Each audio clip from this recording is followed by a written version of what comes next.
अस्सलाम वालेकुम ख़ातिन हज़रात। बहुत इम्पोर्टेंट मैसेज आया है इमरान खान साहब का एक बार फिर, और उसमें उन्होंने काफ़ी चीज़ें बताई हैं। बहुत ही, चूँकि सिचुएशन इस तरह की है कि जिसमें उन्हें इस मामले में बात करनी पड़ी है, ख़ास तौर पे सैलाब के हवाले से और बाकी चीज़ों के हवाले से। उसका ज़रा तज़िया करते हैं। साथ-साथ क्या हो रहा है आपको मालूम है कि जो एक्सटेंशन की बातें हो रही हैं, आज राना राना सनाउल्लाह साहब ने मोहम्मद मालिक साहब के प्रोग्राम में ये कह दिया है कि जनाब उनकी एश्योरेंस जो है वो दे दी गई है, और उनकी एक्सटेंशन, बल्कि वो तो कह रहे थे कि तसलसल जारी रहेगा। तो तसलसल का मतलब ये है कि वो एक्सटेंशन उनकी पक्की हो गई है। तो इसका ज़रा तज़िया करेंगे। साथ-साथ चाइना में बड़ी एक्टिविटी चल रही है। एक तो पाकिस्तान की तरफ से भी वहाँ पे नुमाइंदगी हुई है, प्राइम मिनिस्टर साहब वहाँ पे मौजूद हैं। फिर वहाँ पे फील्ड मार्शल साहब भी पहुँच गए हैं। और आज आपको मालूम है कि एज़ वी स्पीक वहाँ पे एक बहुत बड़ी परेड हो रही है, मिलिट्री परेड, जो कि जो सेकंड वर्ल्ड वॉर थी, उसकी कमेमोरेशन हो रही है, उसके ख़त्म होने की। तो उस सिलसिले में उन्होंने एक बहुत बड़ी परेड का अरेंजमेंट किया है, जो कि वहाँ पे पुतिन और किम इल जंग जो हैं, जो उनके उनके नॉर्थ कोरिया के जो प्रेसिडेंट हैं, वो वहाँ पे मौजूद हैं। ये 3 बड़ी उन्होंने पर्सनैलिटीज़ को, शी जिनपिंग और पुतिन और ये किम जोंग उंग, ये जो हैं, इनको बुला के उन्होंने वहाँ पे एक बहुत बड़ा सेटअप लगाया हुआ है, वो अभी आपको दिखाएँगे। तो इन तमाम अमूर पे गुफ्तगू करने के लिए हमारे साथ तशरीफ़ रखते हैं जनाब हमारे दोस्त असद फ़ैज़ साहब अमेरिका से। उनसे बात करेंगे और उनसे पूछेंगे कि वो इस हवाले से क्या कहते हैं। असद भाई, अस्सलाम वालेकुम जी। अस्सलाम वालेकुम, कैसे हैं आप? बहुत शुक्रिया, अल्लाह का शुक्र है। सबसे पहले मैं आपको इमरान खान साहब का जो मैसेज है, वो पढ़ता हूँ, और फिर मैं आपसे चाहूँगा कि आप उसके ऊपर तजिया करें अपना, और हमें बताएँ कि उसके ऊपर आपकी क्या राय है, क्योंकि ये बड़ा इंपॉर्टेंट मैसेज है। वो कहते हैं कि मैं पाकिस्तानी कौम से अपील करता हूँ कि वो मुल्क भर में जारी अफसोसनाक सैलाबी सूरत-ए-हाल में रेस्क्यू एंड रिलीफ मुहिम में हमेशा की तरह बढ़-चढ़ कर हिस्सा लें।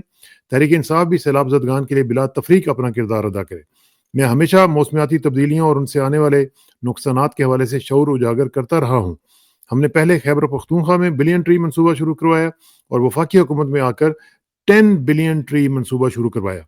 इसके साथ मुतअद्दिद छोटे, दरमियाने और बड़े दर्जे के डैम्स और नेशनल पार्क समेत ऐसे अहम माहौलियाती हिफाजत के मनसूबे शुरू करवाए जो माहौलियाती तबाही में कमी का बायस बने।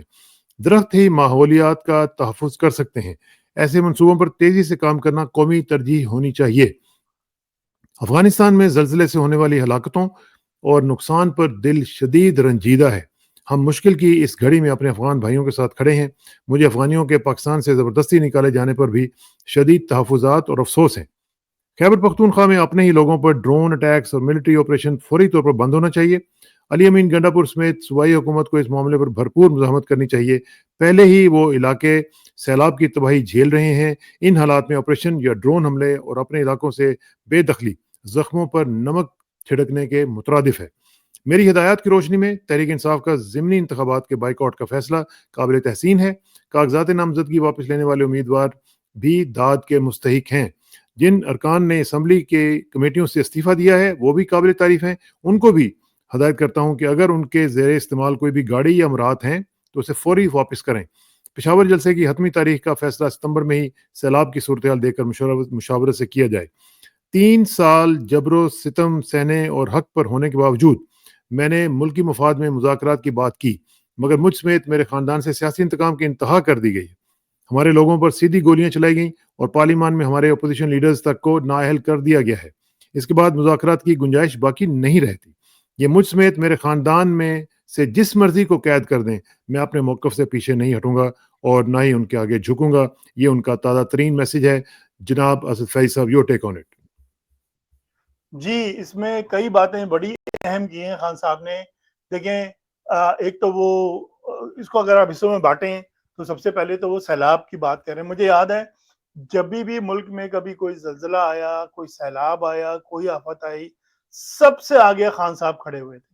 सबसे ज़्यादा उन्होंने लोगों की हेल्प की है। मुझे अच्छी तरह याद है, जब पिछली दफ़ा सैलाब आया था, तो मैंने भी ज़ाहिर बात है अपनी तरफ से छोटा-मोटा हिस्सा भी डाला था हमने, और हमने अम खान साहब ने मैराथन की थी, हमने फंड रेजिंग की थी।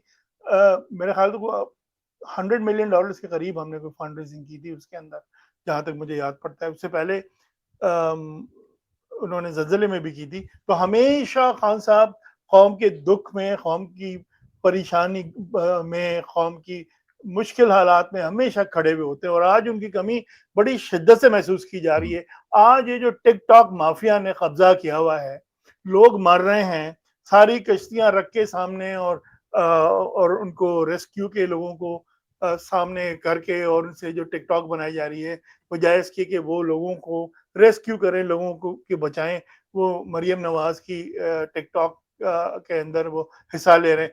बहुत याद आते हैं इमरान खान ऐसे मौकों पे, जब दुख होता है, जब गम की घड़ी आती है कौम के ऊपर, तो इमरान खान ही याद आता है। और इतने उन्होंने ये बात खान साहब ने बिल्कुल सही कही है कि देखिए मेरी जिंदगी में तो एक ही खाली अब तक, अब तो मेरे बाल भी झड़ गए हैं सारे, सफेद हो गए हैं। मेरी जिंदगी में एक सिर्फ हुक्मरान आया पाकिस्तान में जिसने माहौलियाती तब्दीली की बात की, जिसमें इतना विजन था, जिसने दरख्त लगाने की बात की। दो ही तरीके होते हैं सैलाबों को रोकने के लिए, एक तो आप बंद बनाते हैं, दूसरा आप दरख्त उगाते हैं, क्योंकि दरख्त रोकते हैं सैलाब को वो जो होते हैं। और खान साहब ने दोनों चीजों पर अमल किया। 50 साल में कोई डैम नहीं मिला था, खान साहब वो पहले हुक्मरान थे जिन्होंने 10 मेगा डैम्स का प्रोजेक्ट शुरू किया है, सीपैक के पैसों को वहां की तरफ मोड़ा है। और अब वो डैम बन रहे हैं, 3-4 साल और लगेंगे, क्योंकि डैम बनने में बहुत टाइम लगता है, 10 साल लगते हैं। लेकिन 50 साल में किसी को ये ख्याल ही नहीं आया था, ना किसी ने आज तक कभी दरख्त लगाया था। वो तो खान साहब ने बिलियन ट्री, फिर 10 बिलियन ट्री का जो पूरा किया है। और वो प्रोजेक्ट अगर अभी नहीं, कंटिन्यू अभी कर रहा अभी तो अली अमीन गंडापुर साहब भी कह रहे हैं कि जनाब हम कालाबाग डैम बनाएंगे। अचानक उन्हें ख्याल आया कहीं से कि कालाबाग डैम बनाएंगे। अली अमीन को जो कहा जाता है ना ऊपर से, तो वो रिपीट करते हैं। वो उनके आका कहीं और बैठे हुए हैं, उनके आका अवाम नहीं है। उनके आका जो है वो मिलिट्री लीडरशिप है। वो कोई जब उन्हें कोई शोशा छोड़ना होता है, कौम को डिस्ट्रैक्ट करने के लिए, कौम को डिवाइड करने के लिए, कौम को ट्रक की बत्ती के पीछे लगाने के लिए, तो वो अली अमीन गंडापुर या दो चार और भी जो है पीटीआई के अंदर आप जानते हैं। इनको तो इमरान साहब ने कहा था कि आके मुझे मिले, वो मिले नहीं अभी तक। वो मिलेंगे, किस मुंह से मिलेंगे वो खान साहब को? खान साहब ने जो है वो, मैं अब कहना नहीं चाहता, फिर आप कहते हैं कि जरा सख्त अल्फाज का इस्तेमाल कम किया करो, लेकिन उन्होंने हाथ में सौंटा पकड़ा हुआ है अपने कि आओ तुम जरा मिलने के लिए मुझसे, फिर मैं बताता हूँ। वो तो गए ही नहीं है, पता नहीं जमाने से नहीं गए, और बकवास कर रहे हैं वो कि जी मुझे मिलने नहीं। जब मिलना होता है इनको, कोई लॉन्ग मार्च मुलतवी कराने के लिए या कोई पब्लिक प्रोटेस्ट मुलतवी कराने के लिए, तो सुबह 7 बजे जाके मिल लेते हैं। मिले नुसरत दोनों जावेद दफा साहब जो मिल लेते हैं, हैं। सीनियर जर्नलिस्ट जो नुसरत जावेद साहब हैं, वो कहते हैं कि अगर वो जाके उनको मिलेंगे तो वो उनकी वजारत आला का आखिरी दिन होगा। जी, मैंने ये सुना है, this is up in the air, कि जो अब जब भी मुलाकात होगी अली अमीन गंडापुर की खान साहब से, वो उनकी आखिरी मुलाकात होगी। तो ये बात तो है। फिर देखें खान साहब असल में देखें, और आपने किसी भी पाकिस्तान के लीडर से सुना नहीं होगा, खान साहब ने जेल में बैठ के कहा है कि अफगानिस्तान में जो ज़लज़ला है, वहाँ जो हमारे भाई और बहनें हाँ, हाँ। इतने शहीद हो रहे हैं, 1000 से ज़्यादा लोग शहीद हो चुके हैं, उनके मुताल्लिक कहा है, पाकिस्तानियों से कहा कि आप उनकी भी मदद करें। ही इज़ द ओनली वन कि जिसको ये दुःख है, जिसको ये ख़्याल है।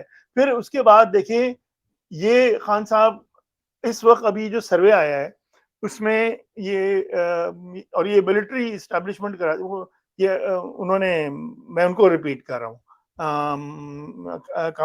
इमरान खान को, इमरान रियाज को, कि मिलिट्री एस्टेब्लिशमेंट थोड़े-थोड़े दिनों में सर्वे कराती रहती है। जो लेटेस्ट सर्वे आया है उसमें पीपल्स पीटीआई पंजाब में, बलूचिस्तान में और सिंध में पीटीआई की पॉपुलैरिटी बढ़ रही है, लेकिन केपीके में कम हो रही है। उसकी वजह ये है, इमरान खान की बात नहीं कर रहा हूँ, इमरान खान की पॉपुलैरिटी तो 90% है। इनकी पीटीआई गवर्नमेंट की की वजह से। वजह ये है कि ये जो इमरान खान ने पॉइंट आउट किए हैं, आप वहां पर ड्रोन हमले करा रहे हैं लोगों के ऊपर, आप वहां लोगों के खिलाफ और कैंपेन फिर कोई रोला भी नहीं डालते, कोई चुप चुप करके बैठे हुए हैं। ये भी वो ये अजीब सी बात। इनकी टैसिट सपोर्ट से हो रहा है। इन्होंने एक आध दफा इनके मुंह से स्लिप भी हुआ है, कभी उनको वो पीटीआई का इतना, मुझे उसका नाम नहीं याद आ रहा है, पीटीआई का इतना जबरदस्त वर्कर था वो, उसने इतनी कुर्बानियां दी हैं, उसको इन्होंने टेररिस्ट करार दे दिया है। तो ये तो इनका हाल है अली अमीन अच्छा, गंडापुर का। ये जो खान साहब ने ये कहा है कि जी मुज़ाकरात जो हैं वो अब नहीं होंगे, यानी लगता यूँ है कि जैसे वो तमाम दरवाजे जो हैं मुज़ाकरात के उन्होंने बंद कर दिए हैं और वो समझते हैं कि इसका कोई फ़ायदा नहीं होगा। क्या आप समझते हैं कि ये दुरुस्त बात है? इसमें इससे तो फिर ओपनिंग नहीं हो सकेगी ना कोई? देखिए, मेरे ख़्याल से खान साहब को इस मौके पे ये बात कहने की ज़रूरत इसलिए पड़ी थी कि उनको ये शक पड़ गया था कि फिर मुज़ाकरात खेलना शुरू करने हुँ, वाले हैं, इनके ऊपर व्हाइट हाउस का प्रेशर है, इनसे इनको ये कहा गया है कि इमरान खान को तुम हम ये बात कई दफ़ा कर चुके हैं कि इमरान खान को तुम रिहा करो और ये मसले को सॉल्व करो, ये टाइम ले रहे हैं, डिले कर रहे हैं, ये चाह रहे हैं किसी तरह एक दफ़ा मुज़ाकरात शुरू हो जाएँ या इमरान हुँ, खान को इनकी बात मान ले या कोई इनको फेस सेविंग मिल जाए, तो ये पब्लिक में जाके कह सकें देखें जी ये हमारी शराइत पे बाहर आया है, माफ़ी माँग के आया है। ये इमरान खान को अच्छी तरह अंदाज़ा है कि क्यों कह रहे हैं मुज़ाकरात ताकि ये डिले हो जाए। खान हुँ, साहब कभी नहीं मानेंगे मुज़ाकरात को। ठीक है। खान साहब को इन सबसे कहीं ज़्यादा सियासत आती है। वो तो है, लेकिन अच्छा दूसरा साथ ही इससे जो जुड़ी हुई हमारी सियासत की एक बहुत ही अहम कहानी है, वो ये है कि जो फील्ड मार्शल साहब हैं he is you know seeking extension और उसके बारे में बहुत सारे दिनों से अब हम सोच रहे थे कि क्या होगा, क्या नहीं होगा। तो राना सनाउल्लाह साहब ने मोहम्मद मालिक के प्रोग्राम में ये कह दिया है जी कि उनका जो तसलसल है, उसके बारे में फैसला हो गया है और वो जारी रहेगा। तो क्या इसका मतलब ये है कि वो एक्सटेंशन उनकी पक्की हो गई और क्या वो 2 साल की एक्सटेंशन लेंगे? अभी तो ज़ाहिर है कि 3 साल उनको होंगे, तो 2 साल रहते हैं या फिर वो ऑलरेडी ये तय कर चुके हैं कि 5 साल की एक्सटेंशन होगी इस दफ़ा? देखें कसाना साहब हम इसी प्रोग्राम में कई दफ़ा से डिस्कस कर चुके हैं और हम पिछली दफ़ा मुझे याद है आप कह रहे थे कि वो एक्सटेंशन देंगे या नहीं देंगे। तो हुँ, मैंने आपसे कहा था कि ये तो फ़ॉरगॉन कंक्लूज़न है कि उनके अंदर ये ना कोई इतनी हिम्मत है, ना उनके अंदर कोई उनको पॉलिटिकल विल है कि वो ना दें एक्सटेंशन या उसके रास्ते में कोई रोड़े अटकाएँ। असल लेकिन ये मामला इतना सिंपल नहीं है। उसकी वजह ये है कि जब आप अमेरिका के आगे लेटते हैं, उनकी गुलामी करते हैं, तो आप अपना रिमोट कंट्रोल उनके हाथ में पकड़ा देते हैं। हुँ, इस वक़्त भी यही हो रहा है कि इसमें एक स्टेक होल्डर सिर्फ नहीं है कि एक तो चले आपकी पाकिस्तान की जो पॉलिटिकल एस्टेब्लिशमेंट है और जो मिलिट्री एस्टेब्लिशमेंट है, वो तो एक ही स्टेक होल्डर है। बदकिस्मती से दूसरा जो स्टेक होल्डर है वो पाकिस्तान में नहीं है बल्कि पाकिस्तान से बाहर है, वो अमेरिका है।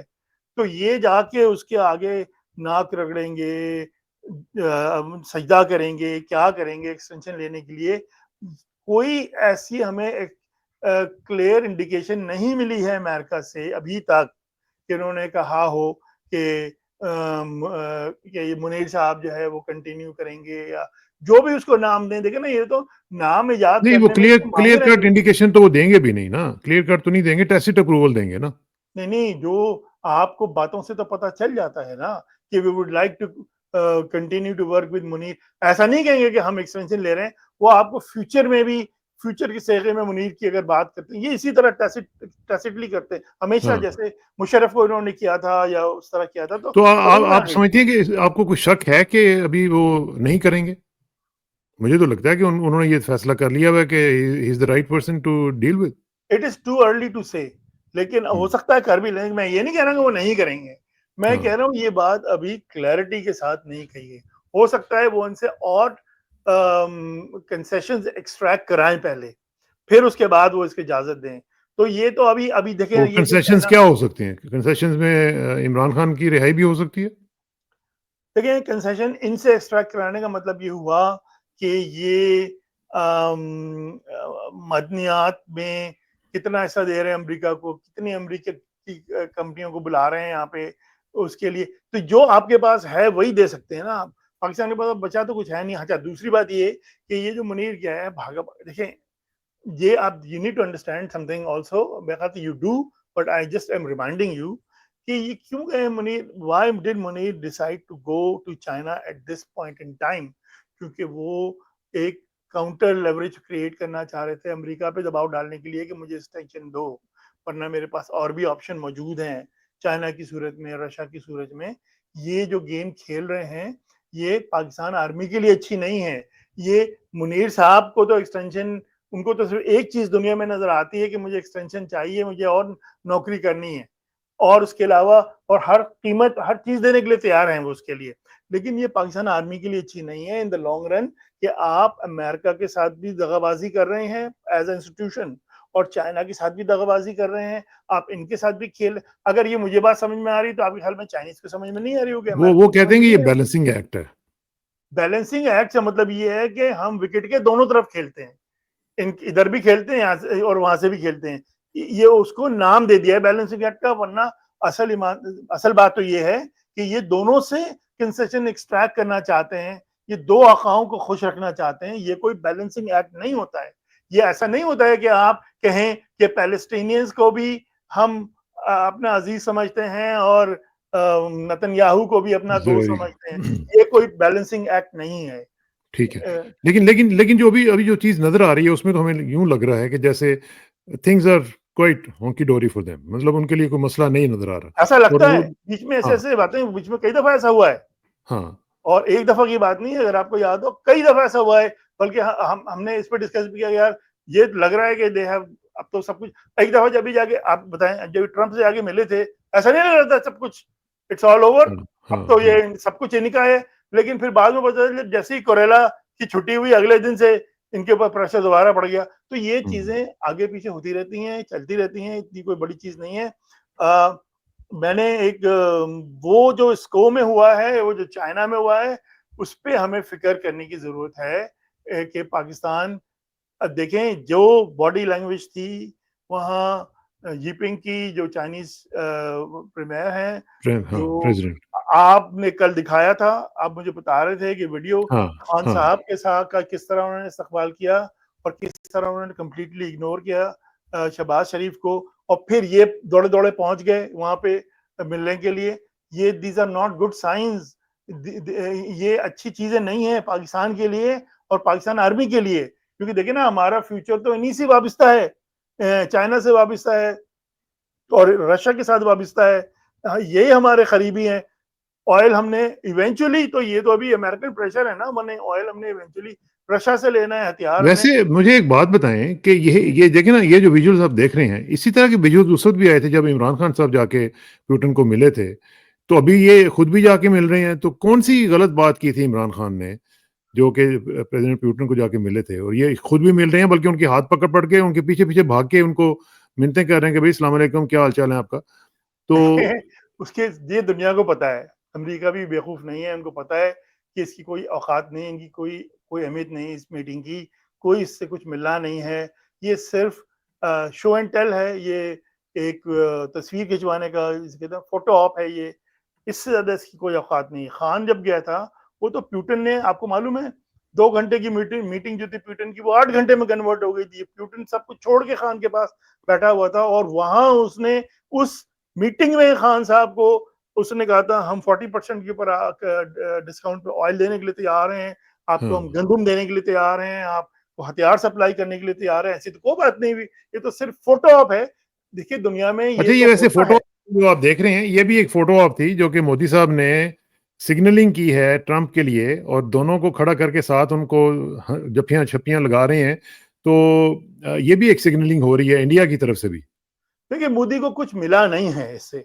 मैं मोदी को बताया ना, मोदी के साथ भी मसला यही है कि अच्छा ये मोदी की जो फोटो ऑप थी या जो वो कम से कम शहबाज शरीफ से तो बेहतर थी। जिस तरह उन्होंने बात की मोदी को, जिस तरह, लेकिन इंडिया को कुछ अगर आप देखें सब्सटैंशियली तो इंडिया को कुछ मिला नहीं है स्कोर के हम्म, साथ। और उनको, और मोदी ने अपनी हिमाकत से, बेवकूफ़ी से, क्योंकि ये स्टेट्समैन नहीं है और ये इतने ज़हीन नहीं है, इसलिए इन्होंने बहुत बड़ा मौका ज़ाया कर दिया। अगर चाइना के साथ, देखिए Pakistan would have been a big trouble अगर ये हम्म, चाइना के साथ ये पुतिन को पूरा पूरा सपोर्ट कर रहा था और वो चाहता था कि इंडिया अपनी मामला जो है वो इम्प्रूव कर ले, चाइना के साथ मेंट करे हाँ हाँ ये। लेकिन उन्होंने नहीं किया अपनी हठधर्मी की वजह से। मैंने एक आर्टिकल लिखा है, वो मैंने आपके साथ डिस्प्ले किया, मैंने ट्वीट के ऊपर। असल हाँ में इंडिया ने, वो इंडिया की ये बड़ी बहुत ज्यादा मायोपिक पॉलिसी है और इतनी पाकिस्तान सेंट्रिक है वो पॉलिसी। चाइना से भी वो इसलिए दोस्ती नहीं करते कि चाइना से दोस्ती का मतलब ये है कि पाकिस्तान से हाथ मिलाना पड़ जाएगा। हाँ हाँ इतनी बुरी पॉलिसी है इंडिया की इस वक्त। एब्सोल्युटली, वो तो नजर आ रहा है, लेकिन साथ साथ हम ये भी देख रहे हैं कि बहुत बड़ी जो परेड है, ये उसके विजुअल्स भी मैं आपको थोड़े से दिखाता हूँ कि ये तैयार है जनाब, वहाँ पे हो रही है, और इसमें बहुत बड़े लेवल के ऊपर उन्होंने तैयारी अपनी शो की है, और ये वेस्ट को एक मैसेज दे रहे हैं। क्या मैसेज दे रहे हैं जी वो? इतने नए वेपन चाइना ने इंट्रोड्यूस किए, J-35 स्टेल्थ H-6 बॉम्बर्स ये लेके आए हैं इसके अंदर, हाँ। ये लॉयल विंगमैन ड्रोन्स लेके आए हैं उसके अंदर, एयर डिफेंस लेजर सिस्टम्स, ये जो कटिंग एज टेक्नोलॉजी जो है वो इंट्रोड्यूस की है, एक्स्ट्रा लॉन्ग अंडर सी ड्रोन्स, ये देखिए ना, ये वो अब चाइना ने वो चीजें डिस्प्ले की हैं कि जो इनको अमेरिका के अगर ऊपर नहीं तो कम से कम एट पार करता है जाके, जिसपे हाँ। अमेरिका को उन टेक्नोलॉजीज में बड़ा फख्र था, वो इन्होंने इंट्रोड्यूस किया। और वैसे तो आपको मालूम ही होगा हाइपरसोनिक टेक्नोलॉजी तो है ही नहीं अमेरिका के पास, सिर्फ रशिया और चाइना के पास है। तो मैं यही कह रहा हूँ कि ये जो डिस्प्ले हुआ है ये बहुत ज्यादा मीनिंगफुल डिस्प्ले है, जो हथियार उन्होंने दिखाए हैं, जो पूरी दुनिया को बताए हैं इसके अंदर इसके अंदर क्लियर मैसेजेस हैं अमेरिका के लिए भी कि ताइवान के करीब मत आना, ये हमारा है। ये कई इन्होंने पॉलिसी स्टेटमेंट दिए हैं, और ये चाइना का तरीकाकार यही है, वो कभी खुल के किसी को वो ट्रम्प थोड़ी है कि वो खुल के तड़ियां लगाए आज और कल फिर वापस हो जाए, वो टाको कहते हैं ना उसको, वो एक दिन एक बात करता है, दूसरे दिन चिकन आउट कर जाता है। चाइना कभी भी ऐसा नहीं करता, वो कभी खुल के किसी तड़ी नहीं लगाता, लेकिन उसने दिखा दिया है कि ये है हमारे पास, आना नहीं करीब हमारे। ये तो खैर सही बात है, लेकिन जो सिग्नलिंग वो दे रहे हैं, इसको वो वॉशिंगटन में इसको कैसे रिसीव किया जा रहा होगा, कैसे देख रहे होंगे ट्रम्प साहब और उनके जो साथी हैं? देखिए, अमेरिका में भी बहुत ज़्यादा स्मार्ट लोग मौजूद हैं, बहुत अच्छे लोग मौजूद हैं। आज मैं फ्रीडमैन की एक टॉक पढ़ रहा था, आपको याद है टॉमस फ्रीडमैन जिसने वो लिखा था वर्ल्ड हाँ, इज़ हाँ। फ्लैट, बहुत पहले वो हाँ, न्यूयॉर्क टाइम्स में लिखता था ना, न्यूयॉर्क टाइम्स में लिखा करता था। बिल्कुल, he is one of the premier intellectuals America के अंदर है, वो जाके अभी उसने चाइना के अंदर दौरा किया है, उसने कहा है China is leaps and bounds ahead of America in technology, specially AI technology.